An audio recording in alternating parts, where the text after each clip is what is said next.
ইতিহাস কিন্তু প্রায় আমাদের চোখের সামনেই লুকিয়ে থাকে, হয়তো খুব সাধারণ কোনো জিনিসের আড়ালে, যা আমরা সেভাবে খেয়ালই করি না। বাংলার সুলতানি আমলের ইতিহাসটাও ঠিক সেরকমই, একটা প্রায় হারিয়ে যাওয়া অধ্যায়, যার গল্পটা লুকিয়ে আছে কিছু পুরনো মুদ্রা আর স্থাপত্যের ধ্বংসাবশেষের মধ্যে। তো আজকের এই আলোচনাটা শুরু করা যাক দুটো জিনিস দিয়ে, একটা ছোট্ট রূপোর মুদ্রা আর একটা বিশাল ভাঙাচোরা মসজিদ। বাইরে থেকে দেখতে হয়তো এগুলোকে একদম চুপচাপ মনে হতে পারে, কিন্তু এদের ভেতরেই লুকিয়ে আছে একটা অসাধারণ বিদ্রোহ আর স্বাধীনতার গল্প। প্রশ্নটা হলো, কিভাবে এই দুটো সামান্য জিনিস দিল্লির মতো এক পরাশক্তির অধীনতা থেকে বাংলার স্বাধীন হয়ে ওঠার পুরো জার্নিটা আমাদের সামনে তুলে ধরে। চলুন সেই রহস্যটাই আজ খুঁজে বের করা যাক। এই বিদ্রোহের গল্পটা ঠিকভাবে বুঝতে হলে আমাদের প্রথমে একটু পেছনে ফিরে তাকাতে হবে। দেখতে হবে তখনকার বাংলা আর দিল্লির শক্তিশালী সুলতানি শাসনের মধ্যে সম্পর্কটা ঠিক কেমন ছিল। সত্যি বলতে, দিল্লির সুলতানদের কাছে বাংলা ছিল একটা বিরাট মাথা ব্যথার নাম। ভাবুন একবার, দিল্লি থেকে এত দূরে, এখানকার জল হাওয়াও আলাদা, যোগাযোগ ব্যবস্থা তো প্রায় ছিলই না।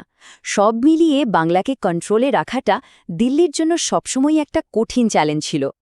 ইতিহাস ঘাটলে কিন্তু একটাই প্যাটার্ন বারবার চোখে পড়ে। দিল্লি হয়তো বাংলা জয় করল, কিন্তু কিছুদিন যেতে না যেতেই এখানকার শাসকরা বিদ্রোহ করে নিজেদের স্বাধীন ঘোষণা করে দিতেন। বখতিয়ার খলজির সময় থেকে শুরু করে সুলতান বালবনের নিজের ছেলেও বিদ্রোহ করেছিলেন। এমনকি শাসক গিয়াসুদ্দিন তুগলাক যখন বাংলাকে 3 ভাগে ভাগ করে দিলেন কন্ট্রোল করার জন্য, তাতেও কিন্তু এই বিদ্রোহের আগুন নেভানো যায়নি। কিন্তু চতুর্দশ শতকের মাঝামাঝি সময় এসে পুরো খেলার মোড়টাই ঘুরে গেল। এক নতুন রাজবংশের উত্থানের সাথে সাথে ক্ষমতার এই লড়াই একটা চূড়ান্ত রূপ নিল। 1342 সাল মঞ্চে এলেন শামসুদ্দিন ইলিয়াস শাহ। তিনি শুধু ভাঙা বাংলাকে এক করলেন না, বরং ইলিয়াস শাহী বংশের গোড়াপত্তন করে এমন একটা দাবি করে বসলেন যা ছিল রীতিমতো দুঃসাহসিক, এক কথায় অকল্পনীয়। আচ্ছা, ইলিয়াস শাহের কাজটা ঠিক কতটা বড় ছিল সেটা বুঝতে হলে আমাদের জানতে হবে সেই যুগে একজন স্বাধীন সুলতান বা বাদশাহ হওয়ার মানে কি ছিল। মধ্যযুগের ইসলামিক দুনিয়ায় স্বাধীন শাসকের দুটো প্রধান চিহ্ন ছিল। 1, সিক্কা, মানে নিজের নামে মুদ্রা ছাপানোর অধিকার, আর 2, খুতবা, মানে জুমার নামাজের সময় যার নাম প্রচার করা হবে। আর এই দেখুন সেই অকাট্য প্রমাণ। নিজের নামে মুদ্রা তৈরি করে ইলিয়াস শাহ আসলে কি করলেন? তিনি সরাসরি দিল্লির সুলতানের ক্ষমতাকে চ্যালেঞ্জ জানালেন আর ঘোষণা করলেন, এখন থেকে বাংলার একমাত্র সার্বভৌম শাসক তিনি। আর সবচেয়ে বড় কথা কি জানেন? এই ঘোষণাটা কিন্তু কাজে দিয়েছিল। দিল্লির সুলতান ফিরোজ শাহ তুগলক বিশাল বাহিনী নিয়ে এসেছিলেন এই বিদ্রোহ দমন করতে, কিন্তু তিনি পুরোপুরি ব্যর্থ হন। শেষমেশ তাকে একটা শান্তি চুক্তি করতেই হয়েছিল। আর এই এক ঘটনার মধ্যে দিয়ে বাংলা প্রায় 200 বছরের জন্য তার স্বাধীনতা নিশ্চিত করে ফেলল। তো যুদ্ধ জেতা হলো, মুদ্রার মাধ্যমে স্বাধীনতাও ঘোষণা করা হলো।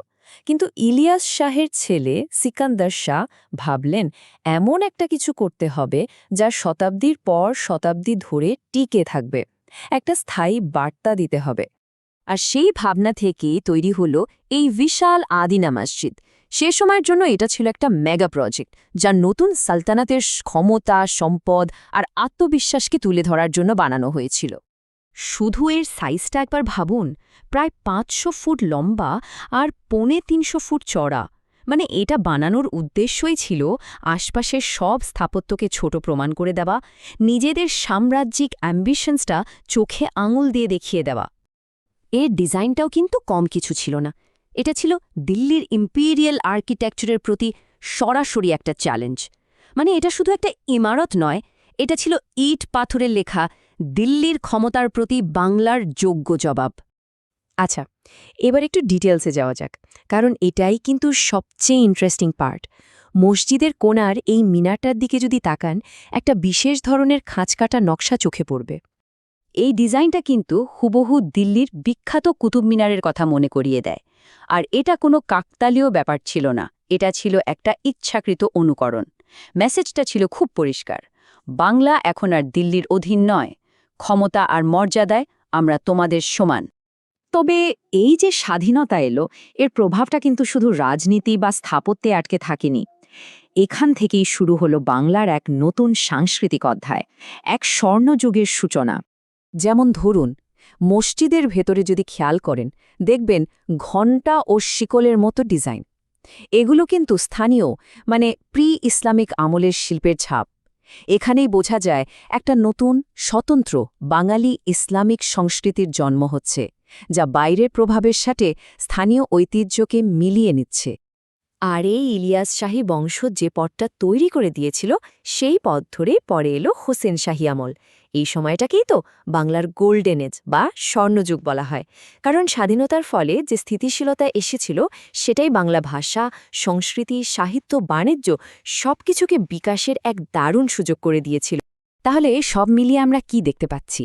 এই সময়কালটা বাংলার জন্য একটা স্বতন্ত্র, শক্তিশালী পরিচয় তৈরি করে দিয়েছিল।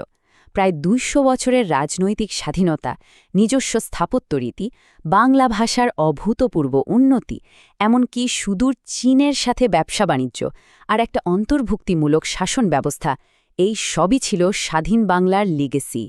তো সবশেষে একটা প্রশ্ন কিন্তু থেকেই যায়, এই যে একটা স্বাধীন সালতানাতের উত্তরাধিকার, একটা স্বতন্ত্র পরিচয়ের গল্প, আজকের দিনে দাঁড়িয়ে বাংলার পরিচয়ের মধ্যে সেই লিগাসিটা ঠিক কতটা জীবন্ত?